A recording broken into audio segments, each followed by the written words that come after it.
Every time the Guadalupe River swallows a town, someone posts a quote from Baba Vanga about a great wave coming to wash the wicked away. It happened last year when 27 girls died in a summer camp. It is happening right now, in July 2026, as sirens echo through the same exact valleys.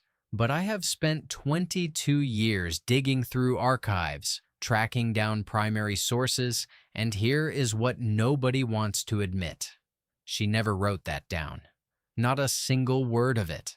We are holding on to a blind woman's ghost to explain a tragedy that we built with our own hands. Before we continue, leave a like on this video and subscribe to the channel. This is very important for YouTube to understand that this kind of content has value. It is what allows me to keep investigating, cross-referencing these hidden documents, and bringing these forgotten truths to you without filters. My name is Roger Kessler. For 22 years, I worked as a reference librarian at the public library in Springfield, Missouri. I was the guy responsible for the local newspaper archives and the microfilm collections. When you spend 2 decades looking at the past through a magnifying glass in a dark room smelling of old dust and vinegar syndrome from degrading film, you start to see patterns. You learn that human beings have a terrible habit of repeating their mistakes and then acting surprised when the consequences arrive. Springfield is right in the middle of Tornado Alley. We know what it means to look at the sky and wonder if your house will still be there in the morning. We know what it means to hear a siren and feel your stomach drop. So maybe it is a coping mechanism, but I developed a habit. Every night, I cross-reference historical prophetic texts with real-time disaster feeds. I monitor the United States Geological Survey. I watch the National Oceanic and Atmospheric Administration. I track the Global Disaster Alert and Coordination System. I look at the data, and then I look at the myths. And what I found in Texas is not a mystery, it is a crime. Let me take you to the Texas Hill Country. Hydrologists have a name for this region. They call it Flash Flood Alley. It is one of the most dangerous, hydrologically volatile places on the North American continent. The geography itself is a trap.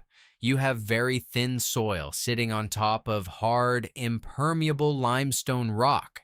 When the rain falls, it does not soak into the ground. It has nowhere to go. It hits the limestone and immediately runs off. And the terrain is carved into these steep, narrow valleys, so all that water rushes into the same tight corridors. It is like pouring a bucket of water down a funnel. Now, go back to July 4th, 2025, Independence Day, a day meant for fireworks, barbecues, and celebration. In the region of Hunt, Texas, families were gathering. Along the banks of the Guadalupe River, nestled in the hill country, sits Camp Mystic. It is a Christian summer camp for girls. Generations of young women have spent their summers there, singing songs, building campfires, making memories. But on that day, the sky opened up. The rain started falling over the limestone. The water rushed into the funnel. In just 45 minutes, the Guadalupe River rose approximately 26 feet. I need you to visualize that. 26 feet is higher than a 2-story building. In 45 minutes, you cannot outrun that. You cannot pack your car and drive away. If you are sleeping, you wake up drowning. Over 130 people died in the Central Texas floods that week, and 27 of them were campers and counselors at Camp Mystic. 27 lives gone in the dark, swallowed by a river that turned into a vertical wall of mud and debris. But here is where the story turns. Here is where the official narrative starts to crack under the weight of the evidence. When a tragedy like this happens, people want to believe it was an act of God, an unforeseen cataclysm, a biblical event that no one could have predicted. The director of the camp stood in front of the cameras and said he did not see the alerts. He said the National Weather Service and the Texas Department of Emergency Management issued warnings the day before, but they did not reach him. People blamed the cell towers. They blamed the chaotic nature of the storm. They said, "We have no warning system." That quote right there. "We have no warning system." That is what Kerr County Judge Rob Kelly told reporters at a press conference after the flood. And the residents believed it. They mourned. They prayed. They shared posts on social media quoting Baba Vanga about the rising waters. But I looked at the county records. I looked at the financial decisions made before July 4th, 2025. Months before the rain ever started, the state of Texas offered Kerr County a grant.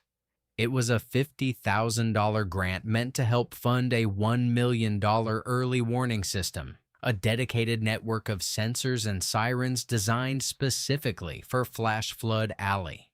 A system that would have detected the water rising miles upstream and triggered automated alarms before the river ever reached Camp Mystic. Kerr County refused the money.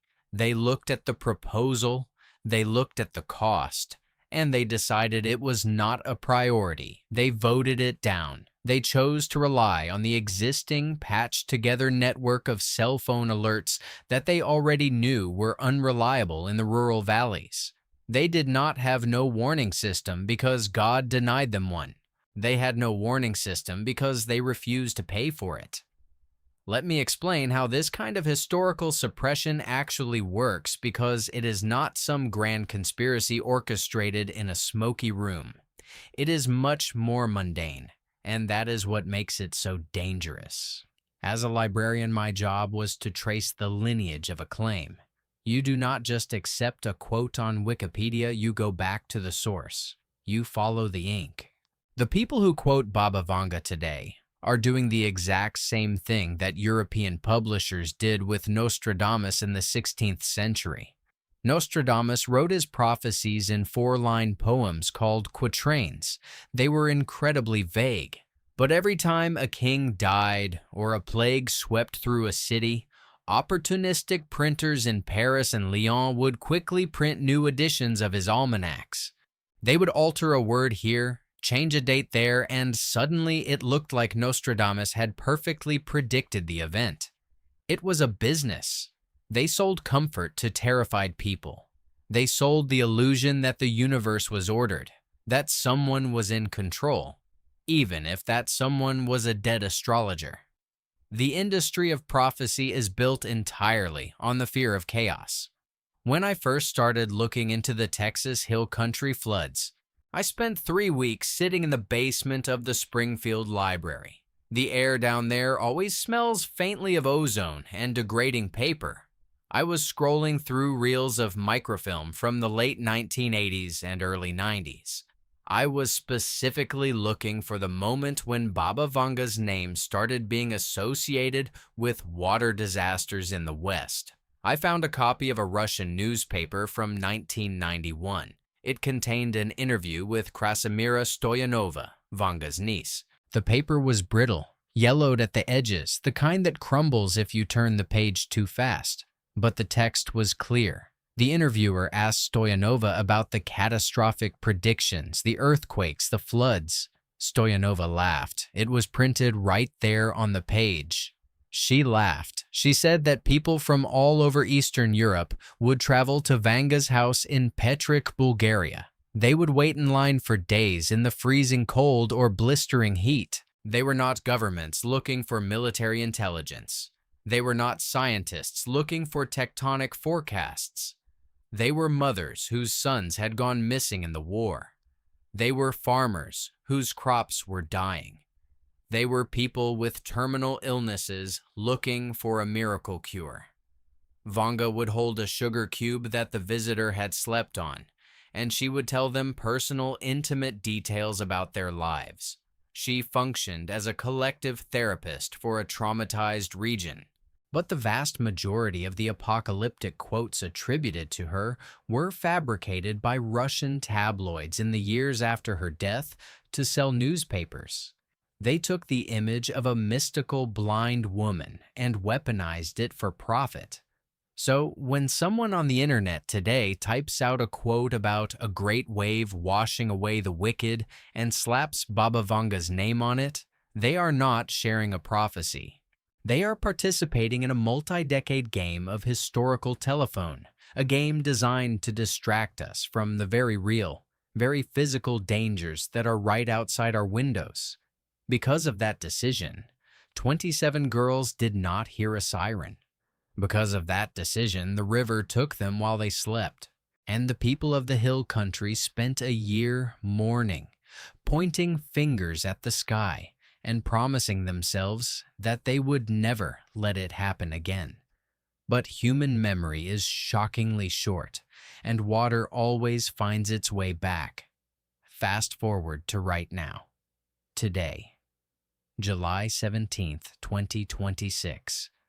Exactly 1 year later, almost to the day, we are in the exact same river basin, the exact same region, the exact same nightmare is unfolding, and the numbers are absolutely terrifying. I have my monitors on right now. I am looking at the live feed from the United States Geological Survey. They have a stream gauge on the Guadalupe River in Comfort, Texas. At 5 o'clock this morning, the gauge read 5.46 feet, a quiet, normal river flowing in the dark. By 8:05 in the morning, just 3 hours later, that same gauge read 37.05 feet, an increase of over 30 feet in 3 hours. That is not a flood. That is an ocean falling out of the sky and tearing through a canyon. Governor Greg Abbott just held a press conference. He has declared a state of emergency in 59 counties. More than 2,300 first responders have been deployed. 1,400 vehicles are in the water, but they are already too late for some. At least 2 people are confirmed dead as I speak. John Mark Stewart, 65 years old, swept away near Comfort. A 74-year-old man washed off a flooded road in Uvalde County. And as the water rises, a profound psychological terror is sweeping through the communities. The sirens are wailing again in the hill country, the exact same sound that haunted their nightmares for the last 12 months. People are experiencing a collective déjà vu. They are looking at the river and asking, how can this happen again? How can we be caught off guard twice? But here is the detail that truly makes my stomach turn. In the spring of 2026, there were a series of false emergency alerts sent to cell phones in the region. Glitches in the system. Annoying, loud buzzing in the middle of the night for storms that never materialized. And what do humans do when technology annoys them? They turn it off. A significant portion of the population in the affected counties manually disabled the emergency alerts on their phones. They silenced the only warning system they had left. Today, reporters asked Governor Abbott what his message was for the people who turned off their alerts.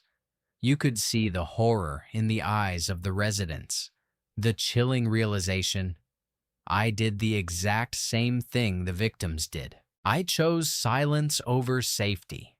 When our own systems fail us, when our politicians refuse to pay for sirens, and when our own frustration causes us to silence our phones, the mind looks for an excuse.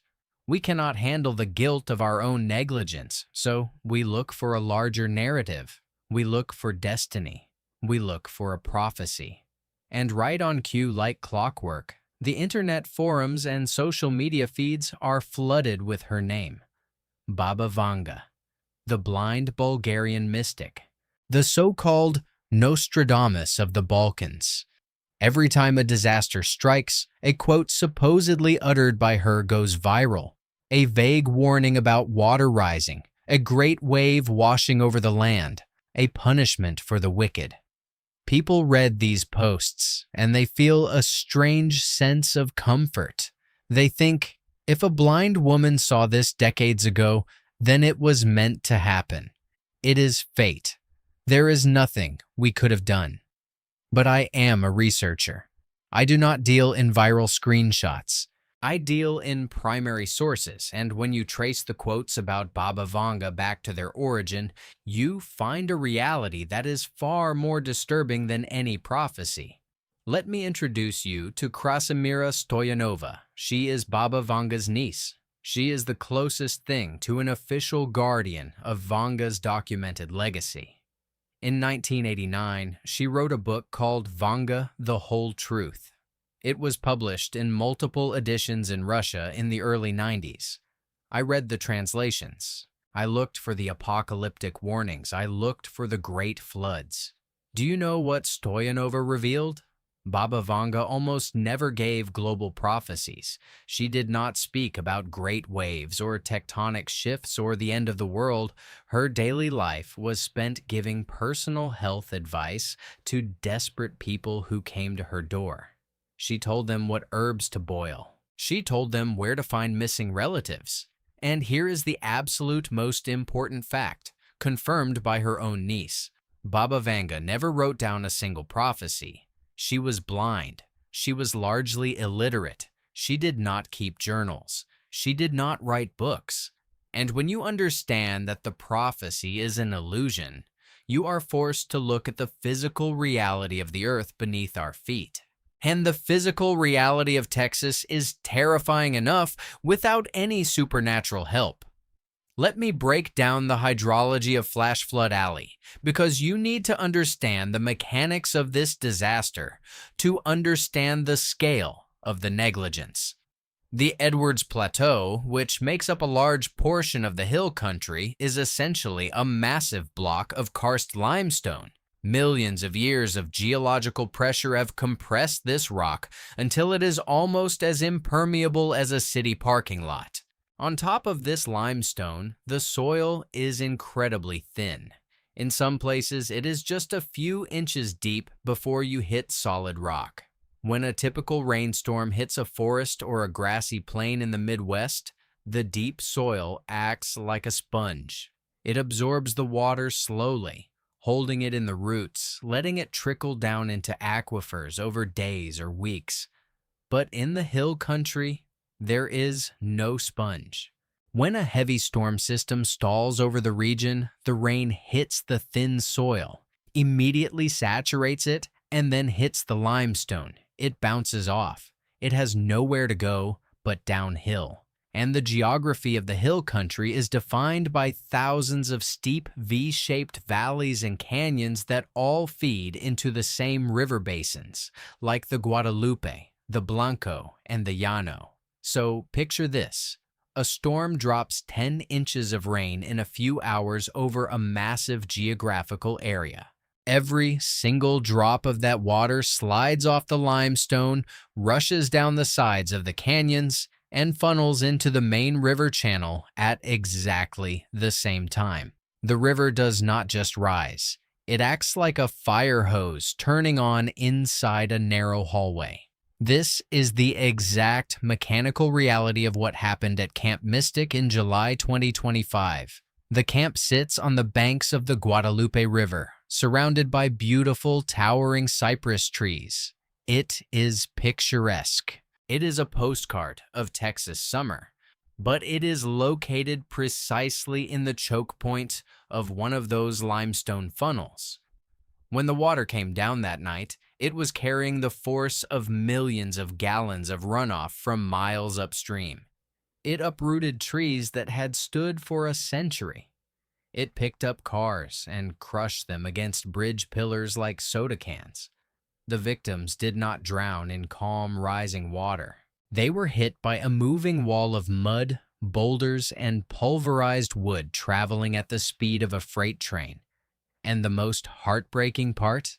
Because the heavy rain was falling miles upstream, the area immediately around the camp might have only experienced a moderate thunderstorm. The people sleeping in their cabins had absolutely no physical indication that a 30-foot wall of water was hurtling toward them through the darkness. The only thing that could have warned them was a piece of technology that was intentionally not installed.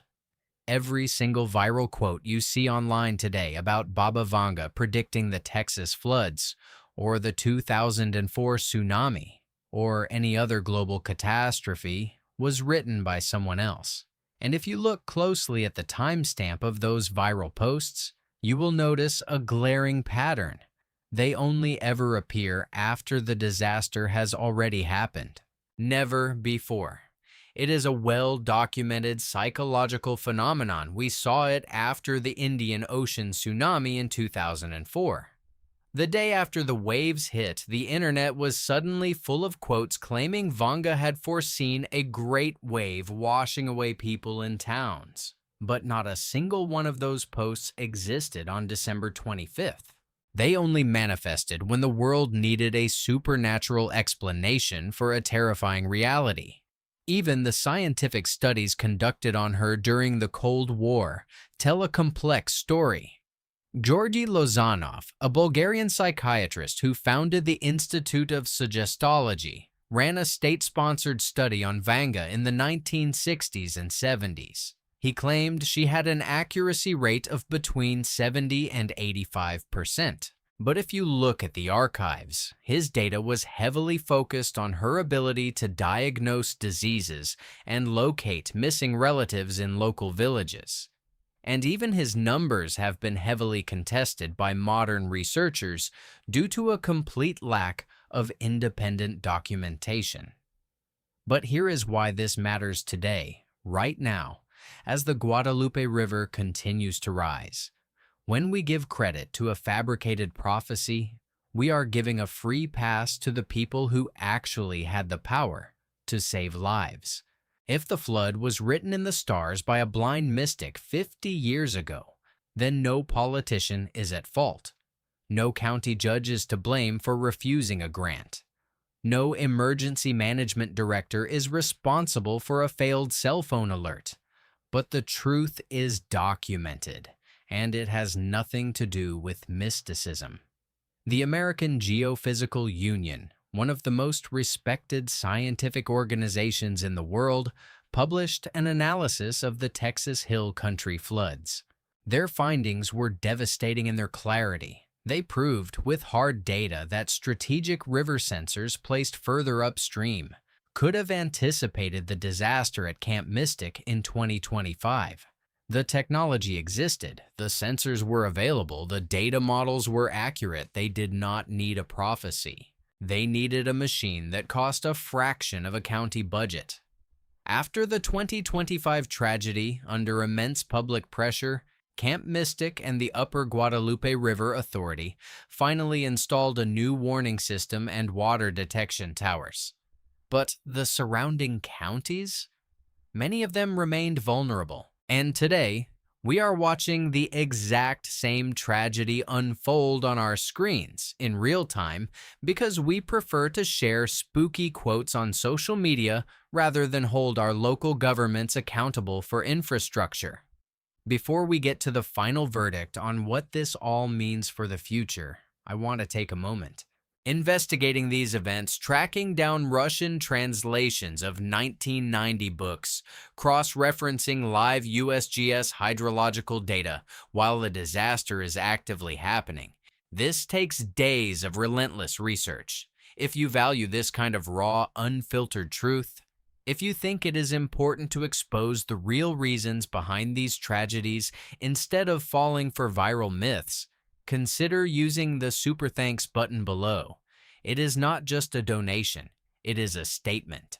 It tells the algorithm that we demand truth over clickbait, and it makes you an active ally in keeping this channel independent and deep diving. You are not just a viewer, you are the reason this work exists. Now, let us bring this back to the dark waters of the Guadalupe River. Let me tell you what it feels like to watch a disaster happen in real time on a computer screen when you are hundreds of miles away and entirely powerless to stop it. When you monitor the United States Geological Survey stream gauges, you are looking at a line graph. Usually the line is flat. It fluctuates by a fraction of an inch here and there. But when a flash flood hits the hill country, The line does not curve upward. It shoots straight up in a vertical spike. It looks like an error in the system. It looks like the sensor broke. But you know it is not broken. You know exactly what that spike represents. On the morning of July 17th, 2026, I was sitting at my desk in Springfield. The room was perfectly quiet. The sun had not even come up yet, and I watched the line on the comfort gauge go from 5 feet to 10 feet in a matter of minutes, then to 20 feet, then to 30 feet. At that exact moment, I knew that further downstream, water was violently tearing through living rooms. I knew that cars were being lifted off highways. I knew that people were frantically climbing onto their roofs in the pitch black, screaming for help over the roar of the water. And the most agonizing part of that experience is the silence of the data. The USGS gauge does not tell you who is drowning. It just tells you how high the water is. It is cold, mathematical, and utterly indifferent to human suffering. That indifference is why we desperately want prophecies to be real. When we are faced with the cold, mathematical reality of a river destroying a town, we need to inject some kind of meaning into the event. If the river just rose because of a low-pressure system and limestone topography, then the universe is random and cruel. But if Baba Vanga saw the water rising 50 years ago, then suddenly the disaster has a purpose. It was written. It was part of a grand cosmic plan. We use these myths as a psychological shield against the randomness of nature. But that shield is made of paper. It does not stop the water. It just blinds us to the real solutions. The USGS graph is the truth. The topography of the canyon is the truth. The county budget is the truth. Everything else is just a story we tell ourselves so we can fall asleep at night. Let us talk about that missing piece of technology. Let us talk about the $50,000 grant that Kerr County refused. Because this is where the story shifts from a natural disaster to a bureaucratic failure of epic proportions. I pulled the minutes from the county commissioner meetings in the months leading up to the 2025 disaster. You would expect to find a passionate debate about public safety, right? You would expect to see experts pleading with politicians, laying out the exact hydrologic models that the American Geophysical Union would later publish. You would expect high drama. But there was no drama. There was only the banality of administrative procedure. The state of Texas had recognized the extreme vulnerability of the hill country. They offered the grant to initiate the construction of a comprehensive $1 million early warning network. This system would have placed advanced telemetry sensors far upstream on the Guadalupe and its tributaries. These sensors do not just measure the water level where they are located. They measure the velocity of the flow, the saturation of the soil, and they feed all that data into predictive models in real time. If the sensors detect a surge forming 10 miles up the canyon, they instantly trigger an automated cascade of warnings. Dedicated sirens in the vulnerable valleys, interrupted radio broadcasts, flashing highway signs. A system that does not rely on a sleeping camp director checking his phone for a text message. When the grant was presented to the county, it was treated as just another line item in a budget. The politicians looked at the $50,000 initial cost to the county. They looked at the long-term maintenance fees. They discussed the fact that the existing cell phone alert system was, quote, good enough, despite years of evidence showing that cellular networks fail during severe storms when towers lose power or get congested. They debated it for a few minutes. They cited fiscal responsibility. And they voted no. They looked at a canyon designed by nature to be a water cannon. They looked at the sleeping communities in its path. And they decided that saving a little money was a mathematically sound decision. They traded the safety of their citizens for a cleaner spreadsheet. And because of that vote, when the wall of water tore through Camp Mystic on the 4th of July, the only warning the victims had was the sound of the trees snapping right outside their windows. And by the time you hear the trees snapping in Flash Flood Alley, your time is already up. So here we are. It is July 17th, 2026. The river is 37 feet high. Sirens are blaring across the hill country. Helicopters are pulling families off their roofs.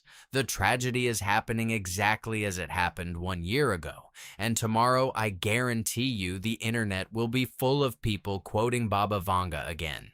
They will share the posts about the great wave washing away the sinners. They will say it was destiny, but you and I know the truth. We looked at the documents. We looked at the USGS data. We looked at the grant that was refused by Kerr County. We know that the water rose, but we also know that humans chose not to see it coming. The prophecy was not a warning.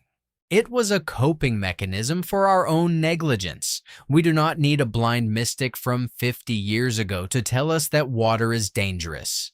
We need politicians who are willing to spend $1 million to save 100 lives. We need communities that will leave their emergency alerts on even when it is annoying. We need to stop looking at the sky for answers when the failure is right here on the ground. So, I have a question for you, and I want you to be brutally honest down in the comments. Are you going to keep blaming destiny for these disasters? Or are you going to start holding the officials accountable for turning off the alarms? Because as long as we choose the myth over the reality, the water will keep rising. And next time, it might be your valley. Let me know what you think, and I will see you in the next investigation.